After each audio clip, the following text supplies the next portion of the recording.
الحمدللہ رب العالمین والعاقبۃ للمتقین والصلاة والسلام علی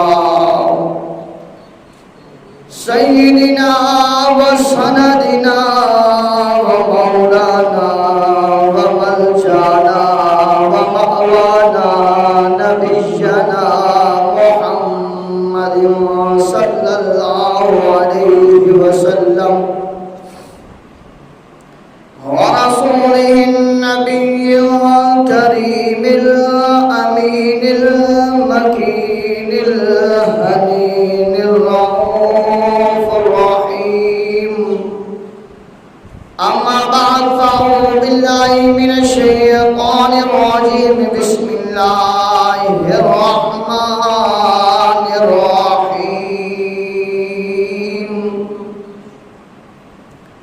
لقد كان لكم في رسول الله أسوة حسنة لمن كان يرجو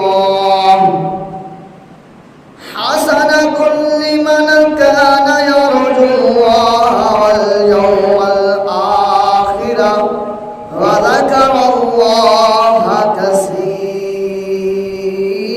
كثيرا صدق الله العلي وصدق رسوله النبي الكريم الأمين اللهم رب اشرح لي صدري ويسر لي أمري واحلل عقدة من لساني يفقهوا قولي اللهم رب زدني علما نافعا اللهم رب زدني علما پتھر کو ایسا تراشا کہ نگینا بنا دیا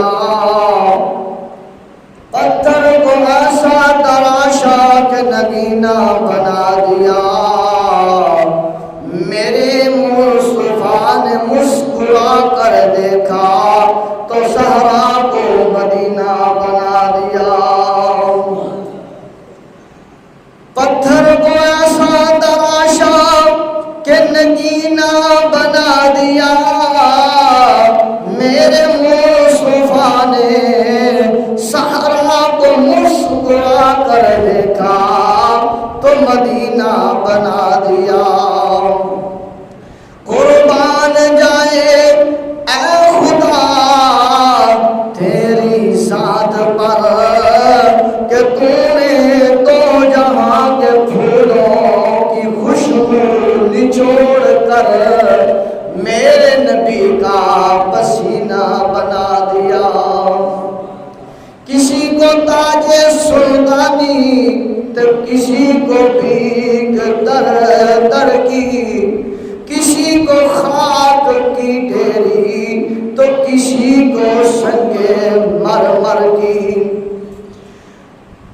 کسی کو خاک کی ڈھیری تو کسی کو سنگ مرمر کی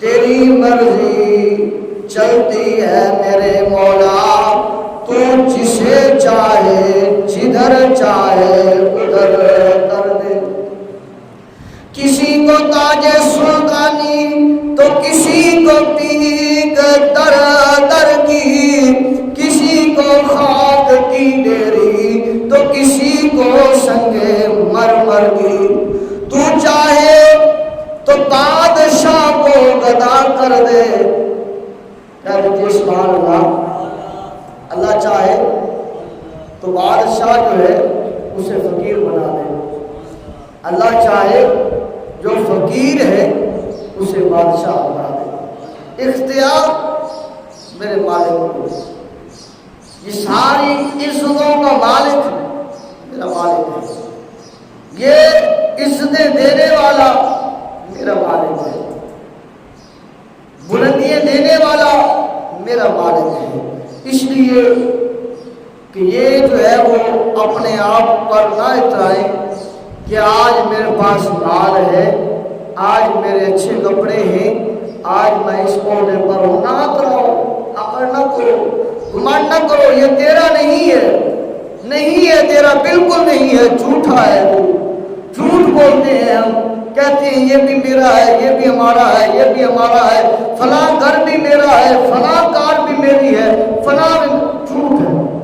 جب مر جائیں گے تو سب کچھ ادھر رہ جائے گا۔ جو کہتے ہیں میرا ہے، میرا ہے، ہمارا ہے، ہمارا ہے، ساڈا ہے، سب کچھ ادھر رہ جائے گا۔ جب جا رہے ہوں گے تو سفید لباس کا جو ہے وہ جوڑا پہنایا جائے گا، وہ بھی نصیب ہوگا کہ نہیں ہوگا؟ خبر ابھی سیلاب کا موسم گزرا ہے، گزشتہ سالوں میں سے بھی جو ہے وہ پچھلے سال تقریباً وہ بھی سیلاب کا سلسلہ گزرا تھا، تو کتنی لاشیں بہہ گئی تھی، کیا انہیں کفن نصیب ہوا؟ زلزلہ آیا، کتنے زمین دوز ہو گئے، کیا کفن کا جوڑا نصیب ہوا؟ کتنا معاملہ، بلکتے ہوئے بچے، بلکتی ہوئی عورتیں، مزدور مر رہے ہیں، انہیں کفن نصیب ہو رہا ہے، بہت مشکل ہے۔ تو اس لیے کچھ بھی نہیں ہے بھائیوں، کچھ بھی نہیں ہے، کچھ بھی نہیں ہے، نہ اتراؤ، جو کچھ ہے اللہ کی بارگاہ میں سجدہ شکر کر کے کہو مالک تیرا شکر ہے، یہ تو نے دیا ہے، یہ تیرا دیا ہوا، مالک تیرا دیا ہوا، میرا کچھ نہیں ہے۔ تو پھر بات بنتی ہے، یاد رکھ لیجئے، کسی کو تاج سلطانی تو کسی کو بھیک در در کی، کسی کو خاک کی ڈیری تو کسی کو سنگے مرمر کی، وہ چاہے تو بادشاہ کو گدا کر دے، وہ چاہے تو گدا کو بادشاہ کر دے، مرضی میرے مولا تیری چلتی ہے، اشارہ تیرا کافی ہے، تو جدھر چاہے جو چاہے جیسا چاہے ویسا کر دے۔ آئے آئے ابھی حالیہ واقعہ سامنے ہے کہ جو اتراتے تھے، بولتے تھے، آج جو ہے وہ کس جگہ پر موجود ہیں؟ جو ان سے پہلے تھے وہ کیا کیا بولتے تھے، کیا کیا کہتے تھے، کیا کیا سناتے تھے، ان کا مقام کہاں بنا، وہ کس جگہ پر کھڑے ہوئے؟ تو لہذا فیصلہ اس میرے مالک کا ہے، اس میرے مالک کا ہے، اس کی لاٹھی بے پرواہ ہے، اس کی لاٹھی جدھر چل گئی بس پھر وہ تاب نہیں لا سکتا، وہ تاب نہیں لا سکتا۔ اب اب اس وقار جو ہمارا آج کا موضوع ہے وہ ہے استحکام پاکستان اور ہماری ذمہ داریاں۔ استحکام پاکستان اور ہماری ذمہ داریاں، کیونکہ یہ مہینہ اسلامی روح کے ساتھ محرم الحرام کا ہے، اور دوسری تاریخ کے حوالے سے یہ اگست کا مہینہ ہے، بڑا اہمیت کا حامل ہے، وہ اس لیے کہ 14 اگست کو اللہ تبارک و تعالیٰ نے امت مسلمہ کو امت پاکستان عطا فرمایا، امت مسلمہ کو، ایمان والوں کو، کلمہ گو کو اللہ تبارک و تعالیٰ نے ایک وطن عطا فرمایا جس کا نام ہے پاکستان۔ پاکستان یہ بتایا جاتا ہے، یہ پاک جو ہے یہ ہے کلمہ طیبہ والا، جیسے ہم کہتے ہیں کہ پہلا کلمہ طیب، طیب مانے پاک، تو یہ پاک لفظ جو ہے یہ وہاں سے نکالا گیا ہے کہ پہلا کلمہ طیب، طیب مانے پاک، طیب طاہر، ٹھیک ہے، پاک، یہ وہ پاک ہے، یہ حصہ پاک جو ہے وہ شامل کیا گیا ہے۔ آگے جو لفظ ستان ملایا گیا ہے، پاکستان، ستان لفظ جو ملایا گیا ہے یہ فارسی کا لفظ ہے، اور اس کا مطلب ہوتا ہے کوئی جگہ باغیچہ، گلستان جیسے ہوتا ہے، گلستان شہر ہو گیا، باغیچہ ہو گیا، اسی طرح یہ شہر یعنی کہ ملک جو ہے وہ بن گیا پاکستان۔ جب یہ دونوں لفظ ملیں گے، پاک والا بھی اور ستان والا بھی، تو یہ مل کر بن گیا پاکستان۔ تو لہذا یہ کلمہ طیبہ کے ساتھ اس کو نسبت ہے، اس لیے فرمایا یہ بھی کہ پاکستان کا مطلب کیا؟ لا الہ الا اللہ۔ کہہ دیجیے پاکستان کا مطلب کیا؟ لا الہ الا اللہ۔ آگے نعرہ مکمل تب ہوگا جب ساتھ میں یہ بھی کہا جائے کہ دستور ریاست کیا ہوگا؟ محمد رسول اللہ۔ اب یقین جانیے، اب ہم خود ہی بیٹھے ہیں کہ ابھی جو 14 اگست والا دن آنے والا ہے اس میں کیا کچھ نہیں ہوگا، کیا کچھ نہیں ہوگا، اعلیٰ سطح پر بھی اور نجی سطح پر بھی، عام عوام الناس میں بھی اور گلی چوراہوں میں بھی اور شہروں میں بھی کیا کچھ نہیں ہوگا۔ بڑے بڑے لیڈر ہوں گے وہاں پر جو ہے وہ ناچ گانا شروع ہوگا، وہاں پر جو ہے وہ مجرے چل رہے ہوں گے، بڑا بڑا ساؤنڈ لگا ہوگا اور جو ہے وہ عزتوں کے پوشن کھلائے جا رہے ہوں گے اور جو ہے وہ بڑا بڑا بول کے بتایا جا رہا ہوگا کہ یہ ملک جو ہے یہ ایٹمی پاور ہے، ایٹمی طاقت ہے، فلاں ہے فلاں ہے، فلاں ہوا فلاں ہوا۔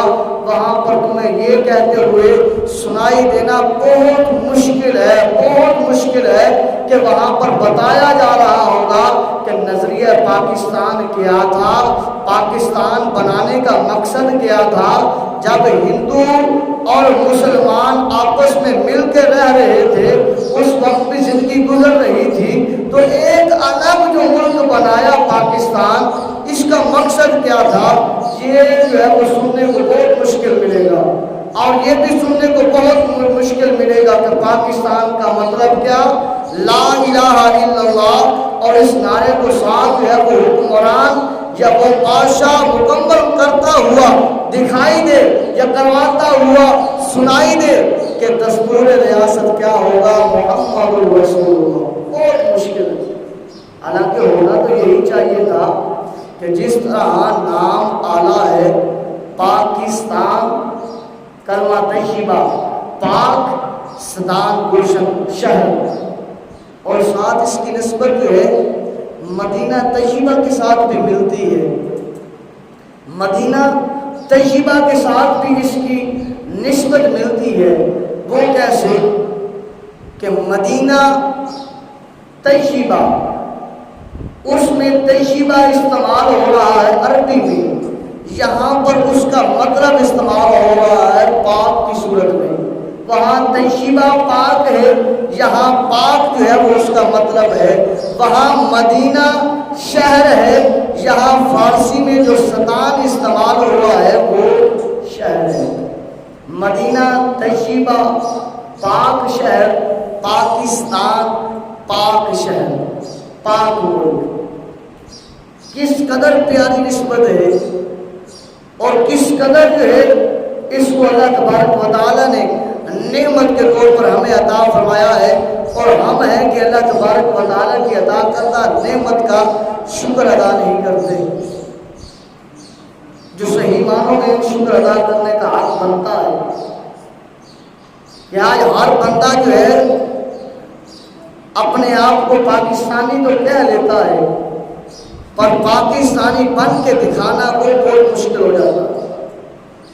جیسے آج ہم ہر ایک جو ہے وہ کہہ لیتے ہیں کہ ہم مسلمان ہیں، پر ہم جو ہے وہ اس پر پورا اترے یہ جو ہے وہ بہت مشکل ہے۔ تو مسلمان کو فرض کیا ہے؟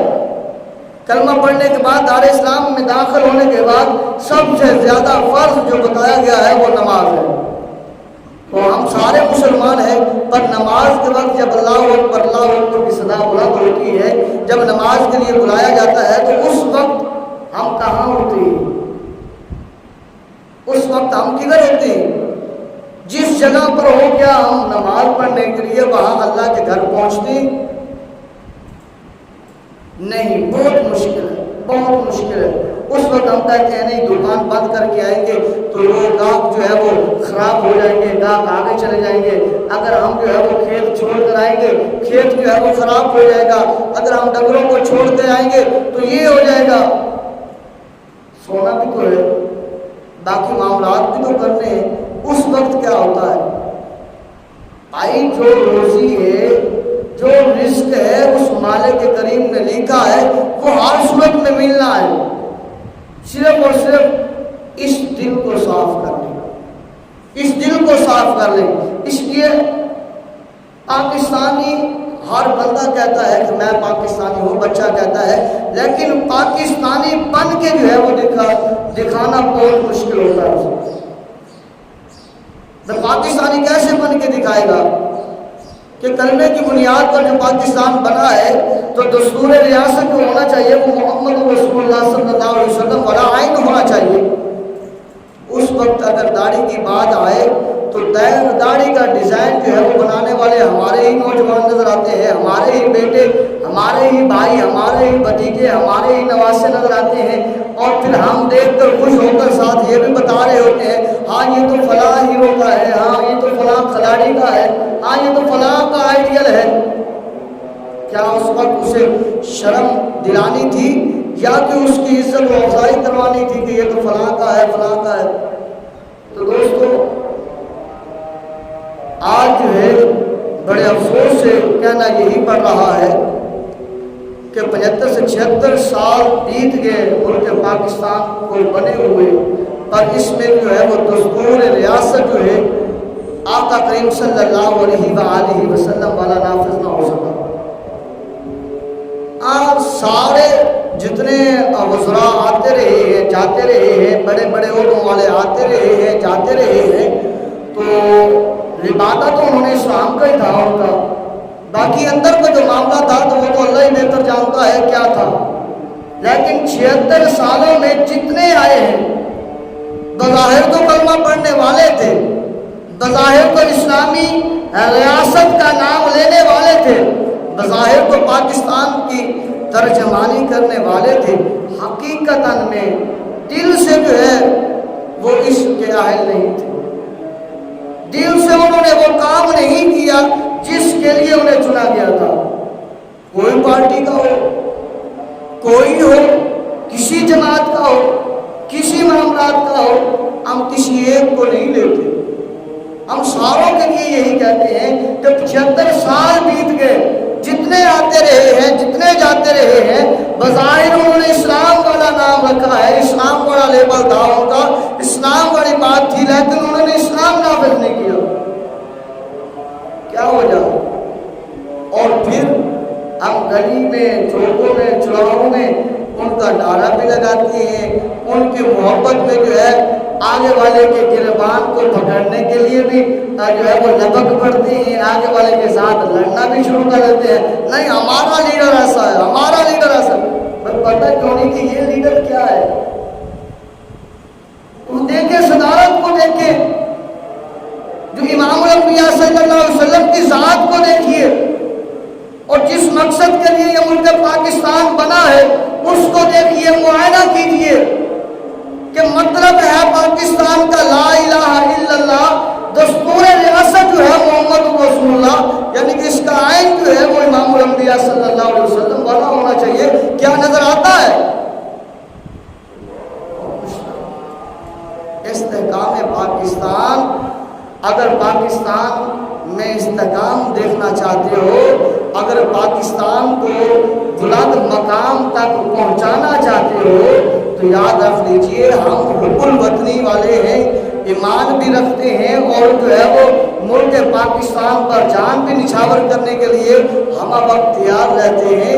تو کیا ہم پاکستان کے لیے کیا کر رہے ہیں؟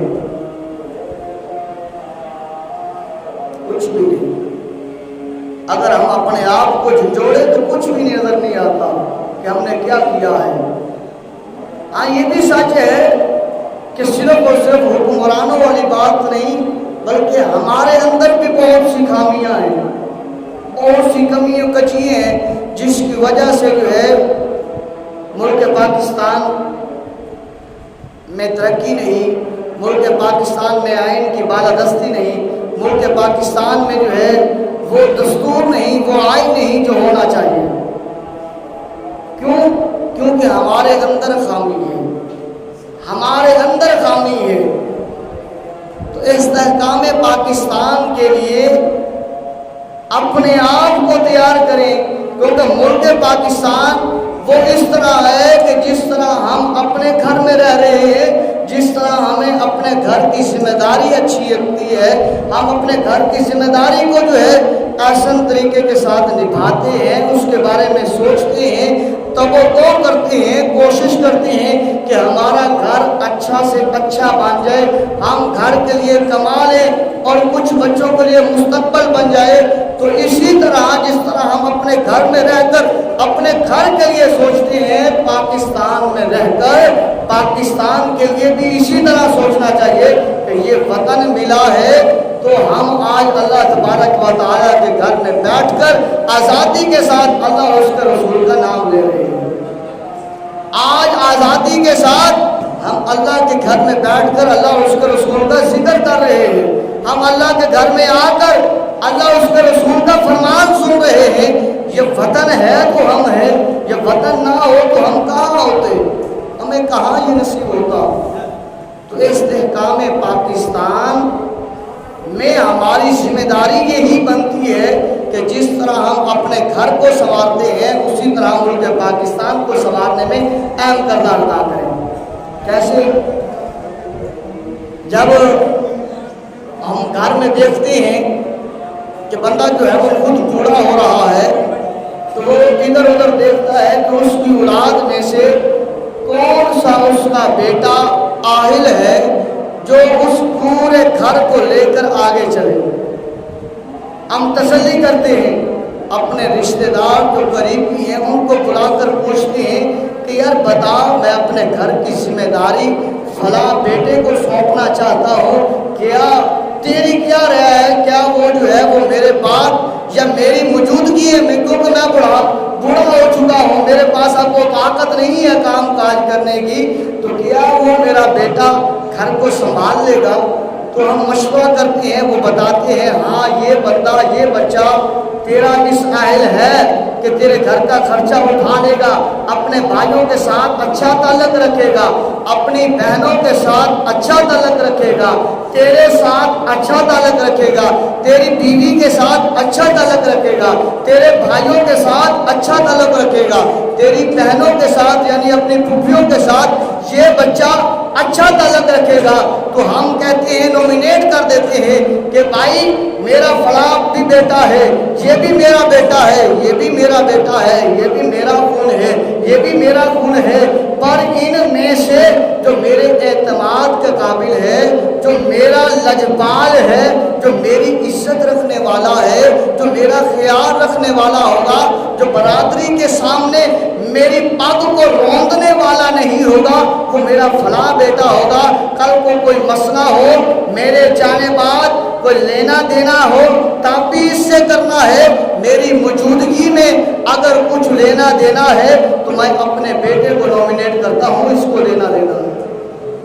جس طرح ہم اپنے گھر کی ذمہ داری کو اپنے بیٹے کو، حالانکہ 4 بیٹے ہیں، 5 بیٹے ہیں، 7 بیٹے ہیں، ان کو پرکھ کر دیتے ہیں، تو اتنا بڑا ملک پاکستان ہے، اتنا بڑا پاکستان ہے، اس قدر اس کے وسائل و خزانے ہیں، اور اس کی جب ہم سپرداری کرتے ہیں تو اس وقت ہم کیا دیکھتے ہیں کہ ہاں یہ تو فلاں بندہ ہے، اس نے فلاں مقدمے میں میری سفارش کی تھی، ہاں یہ جو بندہ ہے جو MLA کی سیٹ پر لڑ رہا ہے، اس بندے نے میری گلی کا سورنگ لگوایا تھا، نالی بنوائی تھی، تو لہذا اس کو ووٹ دو۔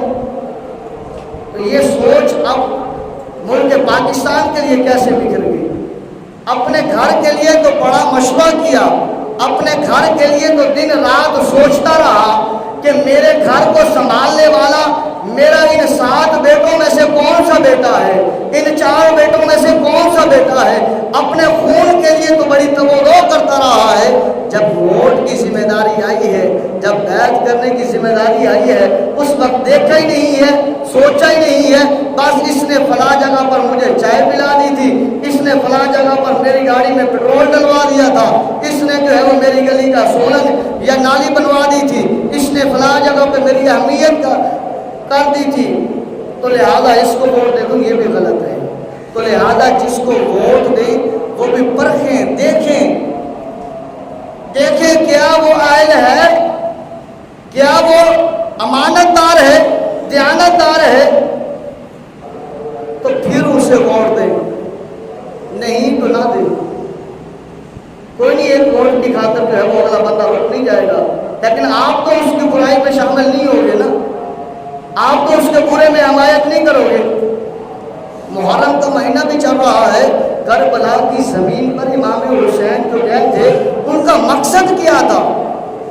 آپ روضہ رسول میں بیٹھ کر اللہ اور اس کا رسول کا درس دے رہے تھے، قرآن و حدیث کی باتیں کر رہے تھے، آپ لوگوں کو دعوت اسلام دے رہے تھے، لوگ دو جوک در جوک آ کر امام حسین کا چہرہ بھی دیکھ رہے تھے اور آ کر ایمان بھی لا رہے تھے، آ کر قرآن کو بھی تھام رہے تھے، نبی کے فرمان کو بھی تھام رہے تھے، پر امام حسین نے اپنے نانا کا روضہ کیوں چھوڑا؟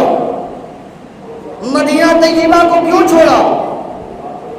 آپ نے حرم پاک کو بیت اللہ شریف کو سامنے دیکھ کر غلاف کعبہ کو چوم کر، اور حج کا موقع تھا، حج بھی آپ نے نہیں کیا، آپ نے کیوں اس جگہ کو چھوڑا اور کیوں کربلا کی جگہ پر جو ہے اپنا جا کر ڈیرا لگایا، خیمہ لگایا، کیوں اپنے بچوں کو شہید کروایا؟ وجہ کیا تھی؟ وجہ یہ تھی کہ یزید کی ہاتھ کے اوپر بیعت نہیں کرنی، یزید کی حمایت نہیں کرنی۔ یزید شرابی ہے، زانی ہے، بدماش ہے، شریعت محمدی صلی اللہ علیہ وسلم کا قاتل ہے۔ اگر حسین نے اس کے ہاتھ کے اوپر بیعت کر دی کہ باقی بچے گا کیا؟ گویا کہ اس کے کالے میں حسین موجود ہے، گویا کہ اس کے گناہ کی جو ہے وہ دردل میں حسین موجود ہے، اس لیے آپ نے ڈٹ کے آپ نے فرمایا کٹ تو جائے گا حسین، شہید تو ہو جائے گا، بچے بھی شہید کروا لے گا، گھر بار کو بھی چھوڑ دے گا، روضہ رسول کو بھی چھوڑ دے گا، حرم پاک کو بھی چھوڑ کر اس کربلا کی زمین پر حسین آ جائے گا، پانی بند ہو جائے گا، پیاسا بھی ہو جائے گا، اپنا تن جو ہے، جسم جو ہے، اس سے اپنے گردن کو جو ہے وہ الگ بھی کر لے گا، پر اس ظالم کی حمایت نہیں کرے گا۔ آئیے اپنے بزرگوں، اپنے دل کو، اپنے ایمان کو جھنجھوڑو تو صحیح نا کہ ہم حسینی ہیں۔ یاد رکھ لیجیے، یہ جو معرکہ کربلا وجود میں آیا ہے اس کے بعد دو جماعتیں چل پڑی ہیں۔ معرکہ وجود میں جو آیا ہے اس کے بعد دو جماعتیں چل چکی ہیں، قیامت تک یہ دونوں جماعتیں چلتی رہیں گی۔ سوچیے ذرا کون سی، پرکھیں ذرا کون سی دو جماعتیں ہیں؟ معرکہ وجود میں جب آیا کربلا کا، اس کے بعد دو جماعتیں چل گئی، ایک حسینی اور ایک یزیدی۔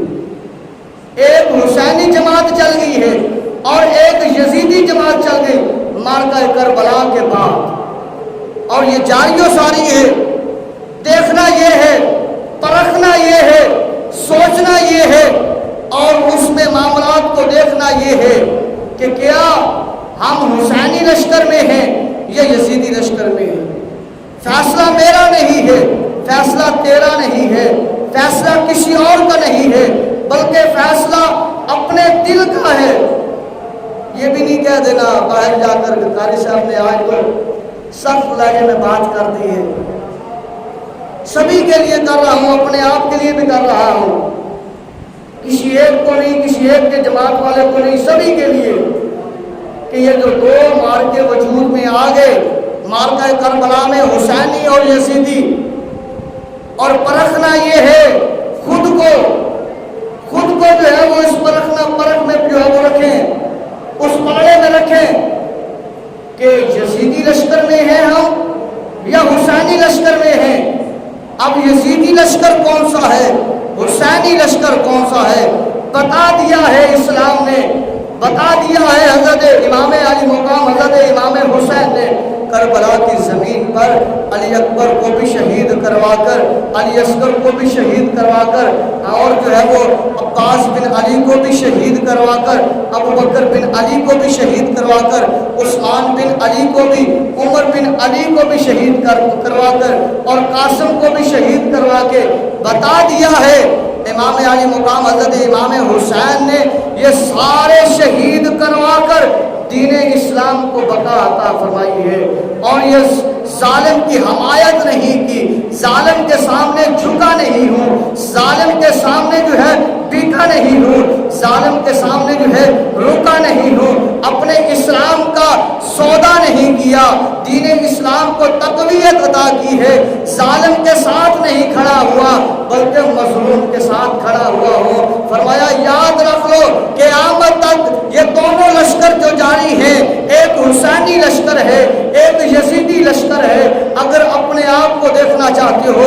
اگر آج کوئی بندہ ظالم کے ساتھ کھڑا ہے وہ بندہ یزیدی لشکر میں کھڑا ہے، آج جو بندہ مظلوم کی صف میں کھڑا ہے، مظلوم کا حمایتی بن کے کھڑا ہے، اس نے یہ نہیں دیکھا اس مظلوم کی قوم کیا ہے، یہ مظلوم مسلی ہے، یہ مظلوم چکڑ ہے، یہ مظلوم جو ہے وہ کون ہے، کمی ہے، کون ہے، اس نے یہ نہیں دیکھا، اس نے یہ دیکھا ہے کہ یہ مظلوم ہے، یہ آگے کوئی وڈیرا ہو، آگے کوئی جاگیردار ہو، آگے کوئی امیر ہو، آگے کوئی بھی ہے طاقتور، یا ایم این ہے یا ایم پی اے ہے یا کوئی جو ہے وہ صدر ہے یا کوئی وزیر ہے، وہ ظالم ہے، ادھر مظلوم ہے۔ حمایت جو اس بندے نے مظلوم کی ہے، حمایت جس بندے نے مظلوم کے ساتھ کی ہے، ہمدردی جس بندے نے مظلوم کے ساتھ کی ہے، جو بندہ مظلوم کا درد اپنے سینے میں رکھتا ہے، جو بندہ مظلوم کے لیے آواز اٹھاتا ہے، جو بندہ مظلوم کے لیے کھڑا ہوتا ہے، یاد رکھ لیجئے آج بھی وہ حسینی لشکر میں چل رہا ہے۔ جو بندہ ظالم کی صف میں کھڑا ہے، ظالم کی حمایت کر رہا ہے، تو وہ اپنے آپ کو متقی و پرہیزگار بھی ساتھ کہتا ہے، نماز بھی پڑھتا ہے، اللہ اللہ بھی کرتا ہے، ساتھ بیٹھ جا کر جو ہے اس بڑے اس ظالم کے ساتھ جو ہے وہ کھڑا ہے، اور پتہ بھی ہے اس نے اس مظلوم کے ساتھ ظلم کیا، اپنی آنکھوں سے دیکھا، کئی معاملات دیکھے، اس کے باوجود کہتا ہے نا وہ بندہ ٹھیک ہے، کیوں؟ طاقتور ہے، کیوں؟ کل کو کام پڑے گا۔ تو پھر یہ معاملہ کیا ہے؟ یہی تو یزیدیت ہے۔ امام علی مقام امام حسین نے اس لیے تو راستہ دیا، ویژن دیا کہ حسینی بننا، یزیدی نہ بننا۔ اب آپ اسی وقت استحکام پاکستان یہی ہے، اپنے آپ کو تبدیل کریں۔ جس طرح ہماری اپنے گھر کے اوپر ذمہ داری ہے، اسی طرح ملک پاکستان پر بھی ہماری ذمہ داری ہے کہ صرف وہ وڈیروں تک بات نہیں ہے کہ وہ وزیر اعظم ایسا ہے یا صدر ایسا ہے یا چیف جسٹس ایسا ہے، وہاں تک نہیں، اپنے آپ کو بھی ٹھیک کریں۔ حضرت غوث سلطان رحمۃ اللہ علیہ آپ نے فرمایا تھا نا کہ میں برے نو لبن ٹریا پر برا نہ لبا کوئی، جب میں اپنے اندر جھاتی ماری میں تو برا نہ کوئی۔ یہ بھی ٹھیک ہے، وہ ہے اس طرح، فلاں اس طرح ہے، فلاں اس طرح، لیکن ہم اپنے آپ کو بھی تو ٹھیک کریں نا، اپنے آپ کو بھی ٹھیک کریں۔ اگر ملک پاکستان کو بلندی جو ہے وہ آپ دینا چاہتے ہیں تو پھر سیرت رسول اللہ صلی اللہ علیہ وآلہ وسلم کو دیکھنا ہوگا، پڑھنا ہوگا، اس پر چلنا ہوگا۔ آئیے لے چلیے آپ کو مدینہ طیبہ، امام الانبیاء صلی اللہ علیہ وآلہ وسلم کی پرنور کچہری کی طرف۔ امام الانبیاء صلی اللہ علیہ وسلم کا دور موجود تھا، آقا کریم صلی اللہ علیہ وآلہ وسلم کے دور میں ایک عورت جو ہے جس کا نام فاطمہ ہے، اس نے چوری کی، اور اس چوری کی وجہ سے وہ پکڑی جاتی ہے، اور پتہ چل جاتا ہے کہ یہ فلاں قبیلہ بنو مخزوم جو ہے یہ وہاں کی ہے۔ قبیلہ بنو مخزوم بڑا طاقتور تھا، عزت والا، شہرت والا تھا۔ اب یہ لڑکی کا پتہ چلا یہ فاطمہ نامی عورت جو ہے یہ فلاں قبیلے کی ہے، اس نے چوری کی ہے۔ اب امام الانبیاء صلی اللہ علیہ وآلہ وسلم کی پاک بارگاہ میں یہ مقدمہ آ جاتا ہے۔